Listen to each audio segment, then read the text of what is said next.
ആഭ്യന്തര വകുപ്പുമായി ബന്ധപ്പെട്ടത്. നിങ്ങളുടെ നയം എന്തായിരുന്നു? അന്നത്തെ മുഖ്യമന്ത്രിയും ഇന്നത്തെ പ്രതിപക്ഷ നേതാവുമായിട്ടുള്ള ശ്രീ പിണറായി വിജയൻ പ്രഖ്യാപിച്ചല്ലോ, UAPA അമെന്റ്മെന്റ് ആക്ട് കേരളത്തിൽ നടപ്പാക്കില്ല എന്ന് പ്രഖ്യാപിച്ച് നാക്ക് വായിലേക്ക് ഇടുന്നതിന് മുമ്പല്ലേ 2 സഖാക്കളെ അതേ നിയമത്തിന്റെ പേരിൽ പിടിച്ച് അകത്തിടത്. അക്കാലത്ത് ഞാനും ഗോവിന്ദൻ മാഷും ഒരു ചാനൽ ചർച്ചയിൽ പങ്കെടുത്ത് ഞാൻ ഗോവിന്ദൻ മാഷ് ചോദിച്ചു, അല്ല മാഷേ, നിങ്ങൾ ഈ നരേന്ദ്രമോദി സർക്കാരിന്റെ UAPA അമെന്റ്മെന്റ് ആക്ട് ഇവിടെ നടപ്പാക്കില്ല എന്ന് പറഞ്ഞിട്ട് എങ്ങനെ നടപ്പാക്കി എന്ന് വെച്ചാൽ മൂപ്പർ എന്നോട് പറഞ്ഞു, അത് ഈ ഭരണവും ഭരണകൂടവും വ്യത്യസ്തമാണെന്ന് പറഞ്ഞു. എനിക്കിതുവരെ തിരിഞ്ഞിട്ടില്ല എന്താണ്.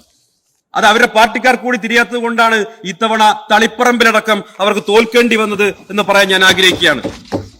ഇവിടെ മതവർഗീയതയ്ക്കെതിരെയുള്ള വിധി കൂടിയാണ് സർ വന്നിട്ടുള്ളത്. കടുത്ത വർഗീയ പ്രചരണം ഞാൻ മത്സരിക്കുന്ന സ്ഥലത്തടക്കം നടത്തി. എന്താ പറഞ്ഞത്? ന്യൂനപക്ഷ ഏകീകരണം ഉണ്ടായി, മുസ്ലിം ഏകീകരണം ഉണ്ടായി എന്നാ പറഞ്ഞത്. സർ, ഞാൻ തോൽപ്പിച്ച സ്ഥാനാർത്ഥിയുടെ പേര് VPP മുസ്തഫ എന്നാണ്.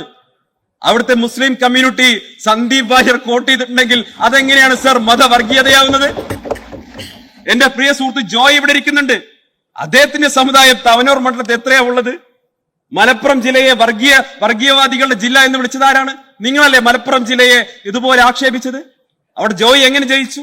അങ്ങനെ ഒട്ടേറെ ഉദാഹരണങ്ങളൊക്കെ ചൂണ്ടിക്കാണിച്ചു തരാൻ സാധിക്കും. ഞാൻ അതിലേക്ക് ദീർഘമായി കിടക്കുന്നില്ല. ഇവിടെ BJPയുടെ ബഹുമാനായിട്ടുള്ള നേതാവ് സ്വർണം കട്ടവൻ ആരപ്പ, സഖാക്കളാണേ അയ്യപ്പ എന്ന് ഞങ്ങൾ പാടി എന്ന് പറഞ്ഞു. ഞാൻ അദ്ദേഹത്തോട് ചോദിക്കാൻ ആഗ്രഹിക്കുകയാണ്. എനിക്ക് അങ്ങയുടെ എല്ലാ ബഹുമാനവും ഉണ്ട്. അവിടെ 3 അംഗങ്ങൾ BJPയുടെ ഇരിക്കുന്നുണ്ട്. ഇവിടെ സ്വർണ്ണക്കൊള്ള നടന്ന കാലഘട്ടത്തിൽ നിങ്ങൾ മൗനത്തിന്റെ വാത്മീകത്തിൽ ഒളിച്ചിരിക്കുകയായിരുന്നില്ലേ? 10 ദിവസം ആ സ്വർണ്ണക്കള്ളക്കെതിരെ പ്രതിഷേധത്തിന്റെ പേരിൽ ജയിലിൽ കിടന്നിട്ടാണ് UDFന്റെ അംഗമായിട്ട് ഞാൻ ഈ നിയമസഭയിൽ എത്തിയിട്ടുള്ളത്. നിങ്ങൾ എവിടെയായിരുന്നു? കോൺഗ്രസിന് നേട്ടമുണ്ടാകും എന്ന് വിലയിരുത്തി സ്വർണ്ണക്കൊള്ളക്കെതിരെ വായ തുറക്കാൻ പോലും BJP തയ്യാറായില്ല. നിങ്ങൾ മനസ്സിലാക്കണം. എന്റെ കയ്യിലുള്ളത് 2019 BJPയുടെ പ്രകടന പത്രികയാണ്, സങ്കല്പ് പത്ര. അവിടെ ഇരിക്കുന്ന BJP അംഗങ്ങൾക്ക് പലർക്കും അറിയുന്ന കാര്യമാണ്. അതിൽ ശബരിമലയെ കുറിച്ച് പറയുന്നുണ്ട്. We will endeavor to secure constitutional protection on issues related to faith and belief എന്ന് ശബരിമലയെ കുറിച്ച് 36-ാം പേജിൽ പറയുന്നു. 2019 പത്തനംതിട്ടയിൽ വന്ന് ബഹുമാനപ്പെട്ട പ്രധാനമന്ത്രി ഗുജറാത്തിയിൽ സ്വാമിയെ ശരണമയ്യപ്പ എന്ന് വിളിച്ചു പോയതല്ലാതെ ഞാൻ ചോദിക്കട്ടെ, എന്തേ നിങ്ങൾ ഭരണഘടനയിൽ പരിഷ്കാരം കൊണ്ടുവന്ന് ശബരിമലയെ സംരക്ഷിക്കാൻ ശ്രമിച്ചില്ല? എന്നോട് അതിന്റെ ന്യായീകരണം പറയണ്ട. നിങ്ങൾ ബഹുമാനായിട്ടുള്ള NSS ജനറൽ സെക്രട്ടറി ഒന്ന് ബോധ്യപ്പെടുത്താൻ മതി. അദ്ദേഹം പറയുന്നുണ്ടോ, NSS പറയുന്നുണ്ടല്ലോ, നിങ്ങൾ കൊടുത്ത വാഗ്ദാനം പാലിച്ചില്ല. ശബരിമല എന്നത് BJPയുടെ പൊളിറ്റിക്കൽ ടൂൾ മാത്രമാണ്. ശബരിമല എന്നത് BJPയുടെ എക്കാലത്തെയും വലിയ പൊളിറ്റിക്കൽ ടൂൾ മാത്രമാണ്. നിങ്ങൾക്ക് അയ്യപ്പനിലോ ശബരിമലയിലോ ഒരു വിശ്വാസമില്ല. സർ, ഒരു കാര്യം കൂടി പറയാൻ ആഗ്രഹിക്കുകയാണ്. ഇവിടെ ബഹുമാനപ്പെട്ട CPMന്റെ അംഗങ്ങള് ഇന്നെന്തോ ഡീലാണെന്ന് പറഞ്ഞു. ഞങ്ങൾ തമ്മിൽ എന്തോ ഡീൽ, BJPയും UDFും ഡീലാന്നാ പറയുന്നത്. എന്ത് ഡീല്? ഞാൻ ഒരു കാര്യം പറയാം.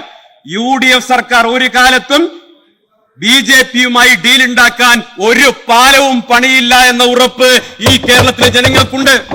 ഒരു ബ്രിഡ്ജും ഞങ്ങൾ ഉണ്ടാക്കില്ല. ആരാണ് ബ്രിഡ്ജ് എന്ന് സഭയ്ക്കകത്ത് പറഞ്ഞത് നമുക്കറിയാലോ. CPM UDFന്റെ മന്ത്രിസഭയിൽ നിന്ന് ഒരാളും ഒരു പോലീസ് മേധാവിയെയും ദത്താത്രേയ ഹൊസബോളയെ കാണാൻ വേഷം മാറ്റി വിടില്ല എന്ന ഉറപ്പ് കേരളത്തിലെ ജനങ്ങൾക്കുണ്ട്. അതുകൊണ്ടാണ് ഞങ്ങൾക്ക് അവര് വോട്ട് ചെയ്തത്. അതുപോലെ തന്നെ UDF സർക്കാർ നയിക്കുന്ന ഒരു പരിപാടിയിലും യോഗി ആദിത്യനാഥിന്റെ ആശംസാ സന്ദേശം വായിക്കില്ല എന്ന ഉറപ്പ് കേരളത്തിലെ ജനങ്ങൾക്കുണ്ട്. അതുകൊണ്ടാണ് ഞങ്ങൾക്ക് വോട്ട് ചെയ്തിട്ടുള്ളത്. ഇവിടെ നീറ്റ് എക്സാമുമായി ബന്ധപ്പെട്ട് ചില കാര്യങ്ങൾ പറയേണ്ടതുണ്ട്. നമ്മുടെ വിദ്യാർത്ഥി സമൂഹം വലിയ ആശങ്കയിലാണ്.